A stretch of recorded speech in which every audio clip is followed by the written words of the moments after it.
प्रणाम प्रभु जी। हाँ जी, प्रणाम। बोलिए बोलिए। प्रभु जी, मुझे तो वो निर्दोषता के ऊपर आपने भेजा था। निर्दोषता ही निर्विकल्प समाधि है। वो वीडियो देखा था तो प्रश्न प्रभु जी यही था, जैसे उसमें आपने ये बताया कि कोई भी मनुष्य, कोई भी जीव वो निर्दोष ही है। वो दोषी नहीं होता, ये एक पूरा घटनाक्रम होता है।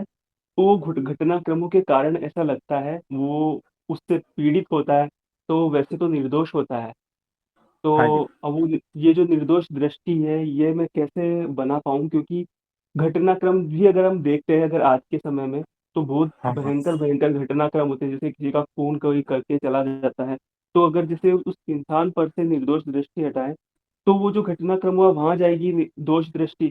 तो ये पूरी निर्दोष दृष्टि कैसे बनेगी प्रभु जी? देखो, इसके लिए होश पूर्वक चीजों को ऑब्जर्व करना पड़ेगा और गहनता पूर्वक जाना पड़ेगा कि मुझे बताओ, ये जो सामने इंसान खड़ा है ना, उसके भीतर काम, क्रोध, लोभ, मोह, वासना, कपट, छल सब कुछ है क्या? नहीं, बताओ। जी प्रभु जी। अब ये सब कुछ है तो उसका बाजू वाला है, उसमें भी है क्या? नहीं, बताओ। जी। इस तरह से अगर आप देखने जाएगा तो पूरा जयपुर में सब ऐसे ही लोग हैं क्या? नहीं, बताओ। जी प्रभु जी। मतलब कि कुछ अच्छे हैं, कुछ खराब है, लेकिन सबके भीतर ये दोष है। कोई दिखा रहा है, कोई छिपा रहा है, लेकिन सबके भीतर ये दोष है या नहीं, बताओ। जी। अब ये सारे दोष जो है ना, उसके भीतर तीन गुण काम कर रहे हैं: सत्व, रजस, तमस।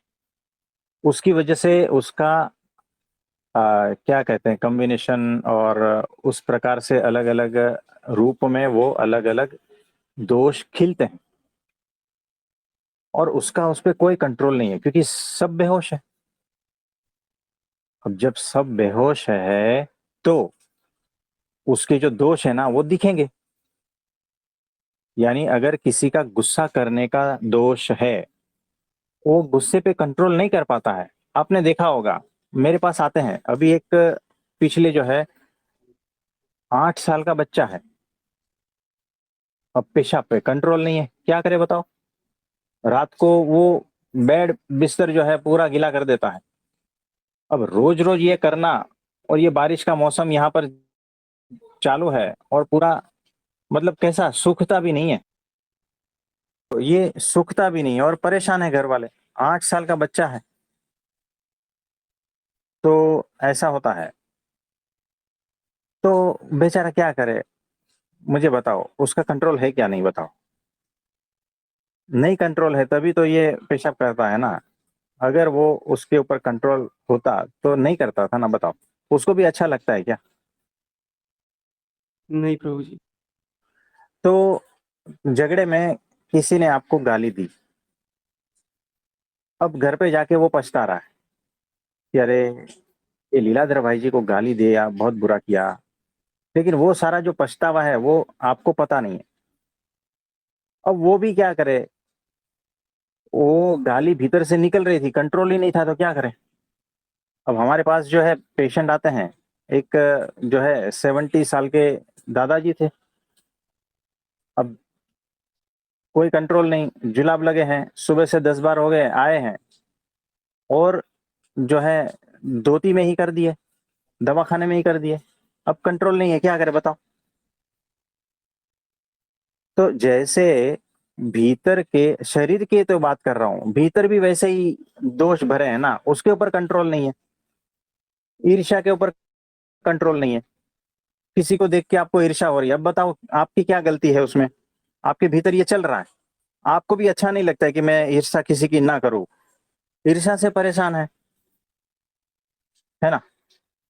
होता है क्या? नहीं, बताओ ऐसा। जी प्रभु जी। तो उसमें उसकी क्या गलती है? कोई गलती है क्या? वो बेचारा है। बेचारा इतना भी कंट्रोल नहीं कर पाता है। आपने देखा हो, हमने तो देखे हॉस्पिटल में पेशेंट लेटा हुआ है ना, उल्टियां कर रहा है। उल्टी पे कंट्रोल है क्या, बताओ? नहीं है बेचारा। निर्दोष है, असहाय है, निर्दोष ही है, लेकिन उस शरीर में कुछ ऐसा गया है, शरीर की वजह से वो परेशान है, शरीर में कुछ गया है, फूड पॉइजनिंग है, उसकी वजह से वो उल्टियां कर रहा है, उसमें उस बेचारे का क्या दोष है बता। वो कंट्रोल नहीं कर पा रहा है। इसी तरह से अगर होश पूर्वक हर एक को ऑब्जर्व करोगे ना, तो वो निर्दोष ही दिखेगा। दोष तो उसके आवरण है। ये जो बिच्छू है, उसको इसी तरह से बनाया गया है कि कहीं खतरा दिखेगा तो तुरंत वो डंक मारेगा, चाहे फिर वो लकड़ी हो या आपकी उंगली हो। आप समझे? अब वो जानबूझकर थोड़ी कर रहा है। वो बेचारा, उसका सिस्टम ऐसा बनाया है कि उसके सामने खतरा दिखे तो उसकी जो पूंछ है वो उसी प्रकार से चलेगी। कुत्ते के पास जाओगे, अनजान हो, भौंकेगा ही। ये उसका स्वभाव है, बिच्छू का स्वभाव है, सांप का स्वभाव है, लायन का स्वभाव है। ये सबका स्वभाव है। वैसे इंसान का स्वभाव है, किसी का लालच स्वभाव है ना, किसी का ईर्ष्या स्वभाव है, किसी का गुस्सा स्वभाव है। बहुत सारे स्वभाव है ना। कोई कामी है, कोई मानी है, कोई कपटी है, ये सारे स्वभाव है। जैसे प्राणियों के स्वभाव होते हैं वैसे मनुष्यों के भी स्वभाव है। वो स्वभाववश पूरा संसार है, याद रखना। स्वभाववश हर जीव यहाँ पर है, किसी में ज्यादा किसी में कम। आप जो टकराते हो ना, वो स्वभाव से टकराते हो। आपका टकराव सामने वाले इंसान से नहीं हो रहा है, सामने वाले इंसान के स्वभाव से हो रहा है। और उस स्वभाव के पीछे जितने भी जीव है ना, सब निर्दोष है। ये जब बोध आपको हो जाएगा, ये जब दृष्टि आपके भीतर आ जाएगी, इस बात की समझदारी जब भीतर विकसित होगी, तो समझना आपकी दृष्टि निर्दोष दृष्टि हो गई है। आप निर्दोषता को उपलब्ध हो गए हो। और जो निर्दोषता को होश पूर्वक उपलब्ध हो गया है, समझदारी पूर्वक, उसके भीतर से परब्रह्म परमात्मा बहता है। कुछ समझ में आ रहा है? जी प्रभु जी। तो आप मोबाइल चलाते हो और किसी को डिस्टर्ब होता है, उसका स्वभाव है वो डिस्टर्ब होना, और उसकी वजह से आपको भी परेशानी झेलनी पड़ेगी। क्योंकि बिच्छू है, वहां पर उंगली डालोगे तो वो काटेगा। तो स्वभाव समझ के रखना जीवन में सभी के, चाहे वो घर का व्यक्ति हो, बाहर का व्यक्ति हो, फ्रेंड्स हो, जो भी हो। हमें एक बार पता चल गया ना कि ये इसका स्वभाव है, बस बच के रहना, बहसबाजी में मत पड़ना, इतना आपको आज्ञा है। यानी मैं क्या कह रहा हूं पता है? एक कमरा है जिसमें 1000 बिच्छू है, उसका दरवाजा खोलकर आप भीतर प्रवेश करते हो, बिना जाने कि ये बिच्छुओं का स्वभाव कैसा है। बताओ क्या हालत होगी आपकी? बताओ। प्रभु जी खूब सारे डंक पड़ेंगे सब तरफ से। है ना? यानी आपने स्वभाव को पहचाना नहीं, उस बिच्छुओं के स्वभाव को पहचाना नहीं है। अब आपने उस बिच्छुओं को, स्वभाव को अगर पहचाना होता तो आप क्या करते पता है? बड़े मोटे मोटे चमड़े के गम बूट पहनते, जो थाइस तक होते, है ना, ऐसा बूट पहनकर आप जाते, ताकि उसका बाइट आपको असर ना करे, और आप उस कमरे में जाकर अपना काम करके आ जाते। इसको क्या कहते हैं? मैंने उस बिच्छुओं को, स्वभाव को पहचाना, और मैंने उस तरह से मेरा प्रोटेक्शन लिया। कुछ समझे आप? वैसे ही आसपास के लोगों के स्वभाव को पहचान कर रखो, और उचित प्रोटेक्शन लेकर रखो। कुछ समझे? जी प्रभु जी। बहुत होश पूर्वक समझना है। अगर ये नहीं समझ में आता है ना, तो आप गए काम से। मैं जो क्या बोल रहा हूं ना, अगर ये बात आपके भीतर में नहीं उतरती ना, आपका जीवन नरक जैसा समझ लेना। तो यहाँ हर प्रकार के मनुष्य है, हर प्रकार के स्वभाव के मनुष्य है। आपको स्वभाव से टकराना ही पड़ेगा हर एक के, क्योंकि सामाजिक प्राणी हो आप। समाज में लोगों की आवश्यकता पड़ेगी ही आपको जीने के लिए, और हर एक के पास स्वभाव है। तो बस समझ के रखना कि ये व्यक्ति का ऐसा स्वभाव है, तो उसके साथ में उस प्रकार की बहसबाजी में उतरना नहीं है। अगर डंक लेना है शरीर पे, तो बहसबाजी में उतरो, खुली छूट है। आप क्या करते हो पता है? आपको वो भी पसंद नहीं है। आपको तो बहसबाजी में उतरना भी है और दुखी भी होना है, और दुखी होकर हमें बताना भी है कि प्रभु जी ऐसा ऐसा हो गया है, अब क्या करें, वैसा वैसा हो गया है, अब ये ऐसा कर रहा है मेरे साथ, वो वैसा कर रहा है मेरे साथ। ये क्या कर रहा है? कुछ समझ में आ रहा है? ये कौन सी दिशा में जा रहे हो तुम? इसीलिए ये वीडियो अच्छे से सुनना कि हमने क्या कहा है, कि आप वैसे हो जाओ, प्रोटेक्शन के साथ में जाओ उस व्यक्ति के सामने, ताकि उसका स्वभाव की असर आप पर ना हो, उस बिच्छू का डंक आपको न छुए। इसका मतलब क्या हुआ पता है? कि आप की स्थिति ऐसी होनी चाहिए कि उसका स्वभाव आपको छू न पाए। आपकी स्थिति आत्मस्थिति होनी चाहिए, ताकि किसी का भी स्वभाव आपके भीतर के परमाणु को हिला ना सके।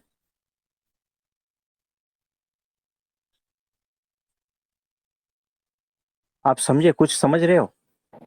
जी प्रभु जी। स्वभाव, दूसरे लोगों के स्वभाव से बचने का एक ही तरीका है, आत्मज्ञान में आ जाओ। उसके बगैर काम ही नहीं चलेगा।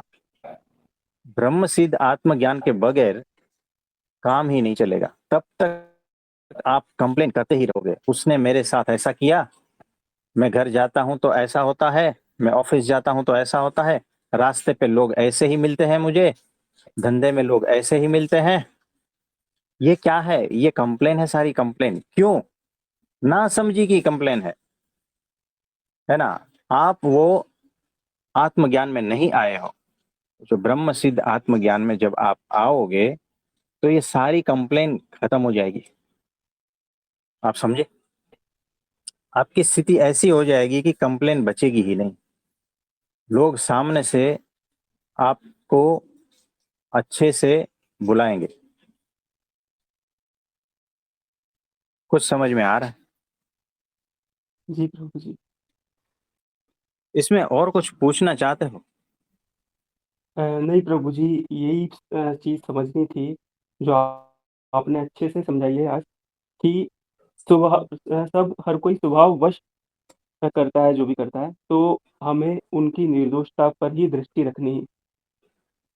हाँ जी। तो देखो कैसा है कि वो तो ऐसा ही है, ऐसा नहीं, वो निर्दोष है, लेकिन उसका स्वभाव ऐसा है। जब इस बात पर आ जाना है आपको, इस दृष्टि पर आ जाना है कि वो उसके स्वभाव के अधीन है। अब वो बेचारा क्या करे? वो विवश है, वो खुद परेशान है। आप उसको, जिसने आपको गाली दी है ना, जो आपको भला बुरा कहा है और बहुत कुछ कहा है ना, उसको पास बुलाओ एक दिन, उसको चाय पिलाओ और उसको पूछो, भाई तुम्हें क्या दुख है? वो बता नहीं पाएगा। वो ऐसा कहेगा कि मेरा स्वभाव ऐसा है, मैं गाली देता हूं और फिर पछताता हूं, मेरा इस पे कंट्रोल नहीं है, मेरे गुस्से पे कंट्रोल नहीं है। वो बेचारा ऐसा कहेगा। आपको उसके पर दया आएगी ही। जिसने आपको गाली दी है ना, जिसने आपका अपमान किया है, उस पर दया आएगी ही 100%, जब आप समझोगे उसको। और दया क्यों आती है? कि ये बेचारा निर्दोष है, और इसके स्वभाव इसको पीड़ा दे रहे हैं, तकलीफ दे रहे हैं, इसका काम, क्रोध, लोभ, मोह, छल, कपट, ईर्ष्या, मान, ये सब कुछ उसको पीड़ा दे रहे हैं। इसीलिए वो परेशान है और इस परेशानी में वो डंक मार रहा है। जब बिच्छू को परेशान करते रहोगे ना तो वो डंक मारेगा। तो यहाँ पर तो हर कोई परेशान ही है ना, छोटी छोटी बातों में परेशान हो रहे हैं सब। इसीलिए वो सारे के सारे डंक मार रहे हैं, लेकिन हकीकत में वो है सारे निर्दोष।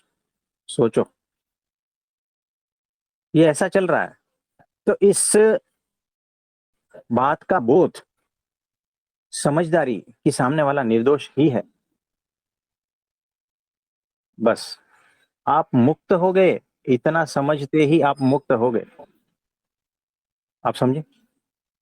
तो आज जी के बाद आप जो है ना, इसका प्रैक्टिस करना है, शांत रहकर होश पूर्वक चिंतन मनन करना है। आज जो हमने बात कही ना उस पर, और उसको प्रैक्टिकल में लाना है। हर एक व्यक्ति के ऑब्जर्व करो, प्रैक्टिकल में लाओ, तब आप समझोगे कि कौन से लेवल पर हो आप, है ना। ऊपर उठते जाओ। और आपके लिए हम प्रार्थना करते हैं और आशीर्वाद है। जी प्रभु जी, प्रणाम प्रभु जी। हाँ जी, प्रणाम प्रणाम। हेलो। हाँ जी, बोलिए बोलिए। हाँ, तो मैंने यूट्यूब पे सुना था, उसमें ये था, भक्त था और गुरु थे। तो भक्त का प्रश्न था कि भगवान को कैसे जाने। तो गुरु ने बोला कि जो भगवान का भक्त है, परम भक्त है, पहले उनको तो जान लो, तब भगवान को जान पाओगे। तो इसको लेके बताइए, परम भक्त है उनको जान लो या गुरु को जान लो, ऐसा उन्होंने बताया था।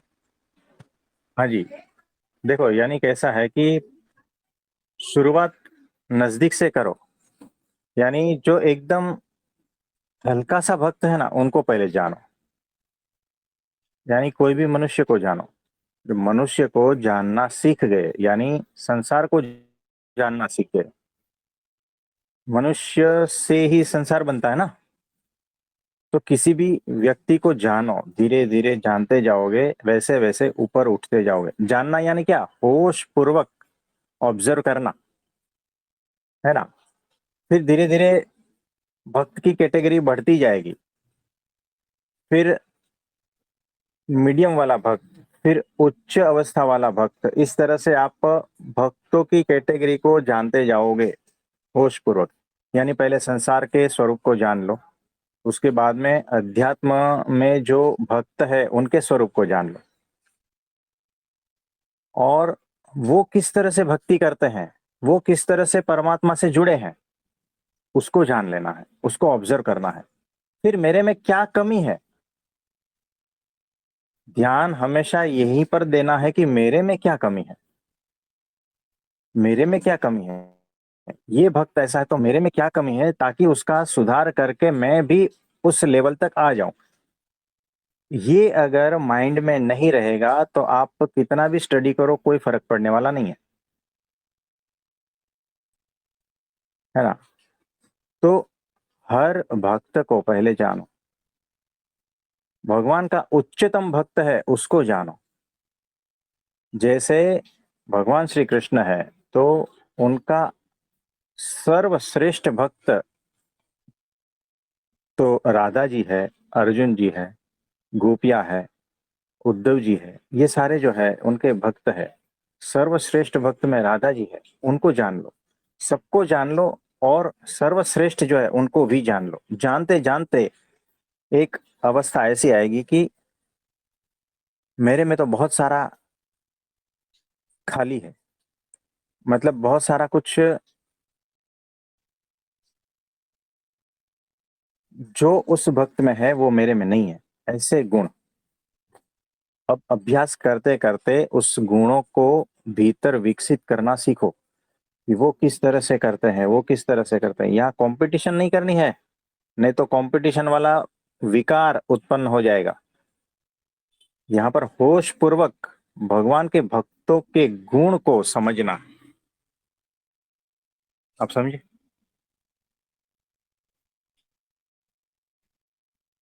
तो जैसे जैसे भक्त को जानते जाओगे भगवान को भी जानते जाओगे, ये रास्ता है। एक बार भक्त को जान लिया तो फिर भगवान को जल्द ही आप भीतर उतार पाओगे। आप समझे? इसमें और कुछ पूछना चाहते हैं? हाँ, कहना आप यही कहना चाह रहे हो कि जैसे हमने भगवान को तो देखा नहीं है ना, तो जो भगवान के भक्त हैं, जैसे कि आप हो, महेंद्र स्वामी जी हो, गुरु भी हो, भक्त भी हो, आपके अंदर भगवान भी प्रकट है कि आप ऑल इन वन हो। तो आप लोगों को देखकर ही हमको भक्ति सीखनी है, क्योंकि आप वहां तक पहुंचे हैं, आप हर पल उनको देखते हैं। तो भगवान को जानने से पहले हम आपको जानें, आपके दिव्य गुणों को देखें, आप कैसे भगवान की भक्ति करते हैं वो देखें, दृढ़ निष्ठा, विश्वास, प्रेम है, और वो हम आपसे सीखें। जो आप परमात्मा से जुड़े हो, तभी हम वहां तक पहुंच पाएंगे। ऐसा। आप बराबर कह रहे हो। देखो, अगर मुझे सर्जन बनना है, मुझे थियरी तो पता है कि ऐसा ऐसा भक्ति करते हैं, ऐसा ऐसा सेवा करते हैं, इसको समर्पण कहते हैं, ये सारा कुछ है, वो थियरी है। लेकिन मैदान में उतरना पड़ेगा। उसके लिए जहां सर्जरी होती है उस सर्जन को कांटेक्ट करके उस वो किस तरह से करते हैं वो सीखना है। तो ये जो है प्रत्यक्ष सीखा जाता है। आप हवा में या किताब पढ़ के कुछ नहीं सीख पाते हो, है ना। आत्मज्ञान की जो विधि है वो प्रत्यक्ष की विधि है, याद रखना। परमात्मा की, परब्रह्म की भक्ति है वो प्रत्यक्ष है। ब्राह्मी स्थिति प्रत्यक्ष है, प्रत्यक्ष के बगैर नहीं होगा। आप सर्जरी की कितनी भी बड़ी लाइब्रेरी जो है ना पढ़ लो, कुछ नहीं होने वाला है। प्रत्यक्ष सर्जन जब आपको सिखाएंगे तब ही आप पेशेंट पे सर्जरी कर पाओगे। आप समझे? यानी हम्म। प्रत्यक्ष की बहुत बहुत आवश्यकता है। मुझे बताओ, मेरे पिताजी को अटैक आया है, अब उसका बाईपास करना है, और मेरे पास दो सर्जन है। एक सर्जन ये है कि जिसने 1,000 सर्जरी सक्सेसफुली की है ना, वो एक जगह पे है। और दूसरा एक सर्जन है जिसने सर्जरी की 1,000 किताब पढ़ी है लेकिन एक भी सर्जरी की नहीं है। मैं किससे करवाऊंगा सर्जरी? ऑपरेशन किससे करवाऊंगा? तो जिसने 1,000 सर्जरी परफॉर्म हेलो। की है, हाँ, जिसने मैं किया उसी से वहां ही, जाऊंगी। हाँ, और जो 1,000 किताब पढ़ के बैठा है और एक भी सर्जरी की नहीं है, तो मुझे बहुत बहुत खतरा महसूस होता है कि वहां पर नहीं करवाऊंगा मैं। वैसे ही थियरी कितनी भी आ जाए, आत्मज्ञान की ये वो सब कुछ बिल्कुल भी काम नहीं आती है ना। काम वही आता है जो मैदान में उतरता है, युद्ध के मैदान में, रणभूमि में जो परफॉर्म करता है ना, वही श्रेष्ठ बनता है। और सारा कुछ सिखाया वहीं जाता है, युद्ध क्षेत्र में ही सब कुछ होता है। घर बैठे बैठे कुछ भी नहीं होता। आप समझे? जी। हाँ जी। तो आप सभी को मेरा नमस्ते, प्रणाम। सभी को बहुत बहुत आशीर्वाद है, सभी के लिए प्रार्थना करते हैं।